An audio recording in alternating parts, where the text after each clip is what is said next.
Hello मेरे प्यारे बच्चों। आज हम जानेंगे कि रूट थ्री को इरेशनल कैसे प्रूव करना है।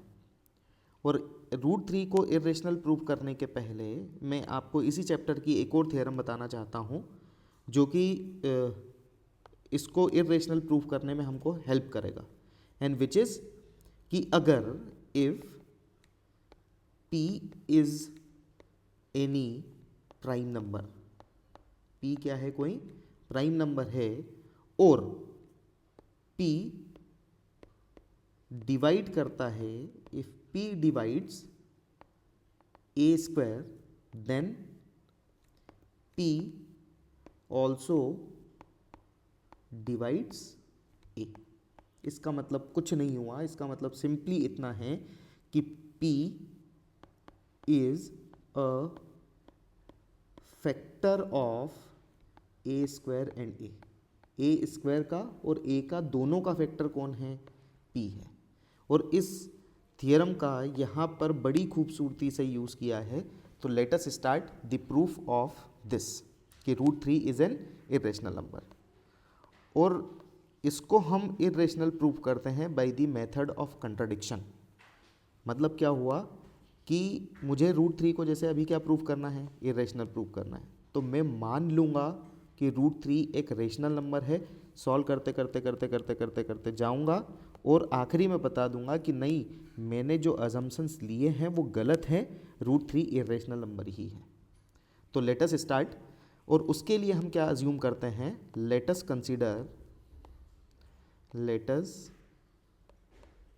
कंसीडर रूट थ्री इज अ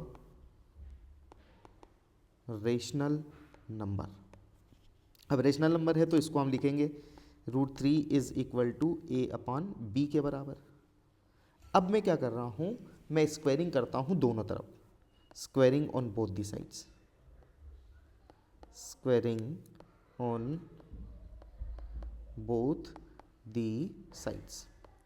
दोनों तरफ स्क्वायर लेने का मतलब है कि three is now equal to A square upon B square. इस बी स्क्वायर का यहाँ मल्टीप्लाई करता हूँ तो मुझे क्या मिलेगा, three B square is equal to A square. इस टर्म की बहुत इंपॉर्टेंस है यहाँ पर, this is very important term. और इसका मतलब हुआ ये है कि ये जो थ्री है, this three is a factor of A square. और अगर थ्री ए स्क्वायर का फैक्टर है तो थ्री ए का भी फैक्टर होगा, which means three divides A square. इसको हम लिखते हैं three divides A square. If three divides A square then three will also divide A, then three divides A.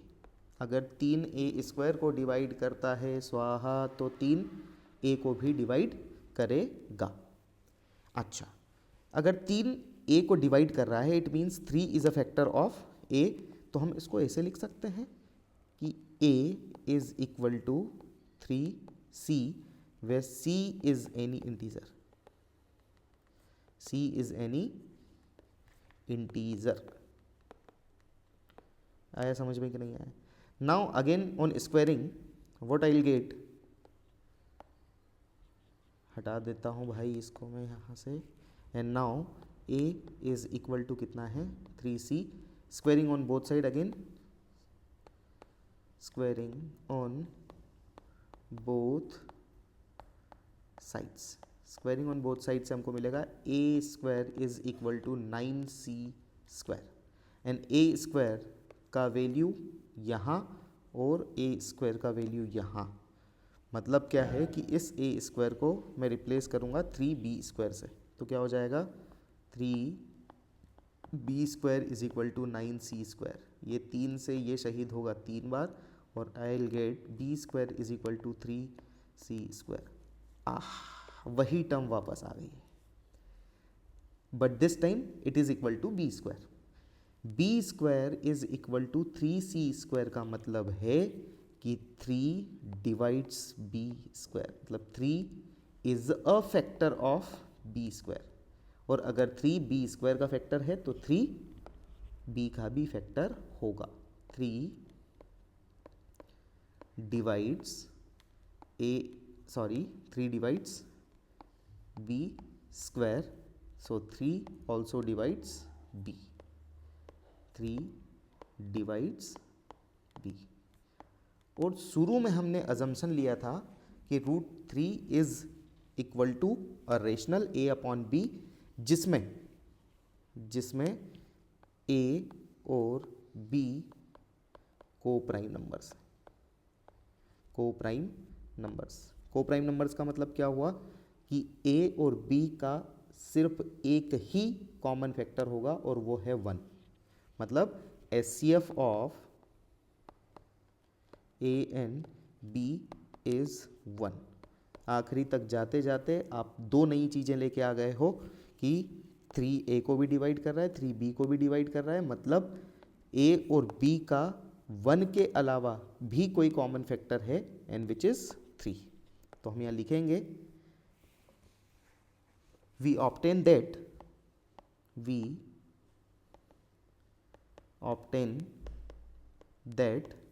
3 is a common factor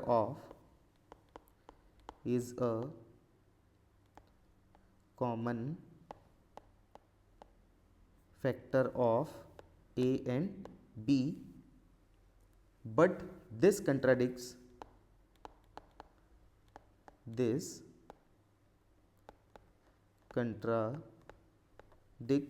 the fact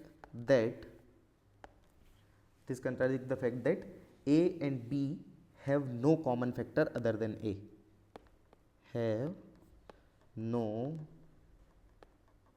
common factor other than 1। आया समझ में कि नहीं आया? अब एक के अलावा a और b का एक और कॉमन फैक्टर हो गया है, वो है 3। मतलब जो हमने अज्यूम किया था वो गलत है। That is our assumption is wrong and √3 is an irrational number। So ये था proof √3 is an irrational number का। आप इसको नोट डाउन कर लें। अगले वीडियो में अपन किसी और अच्छे इंपॉर्टेंट क्वेश्चन के साथ में मिलते हैं। Thank you so much.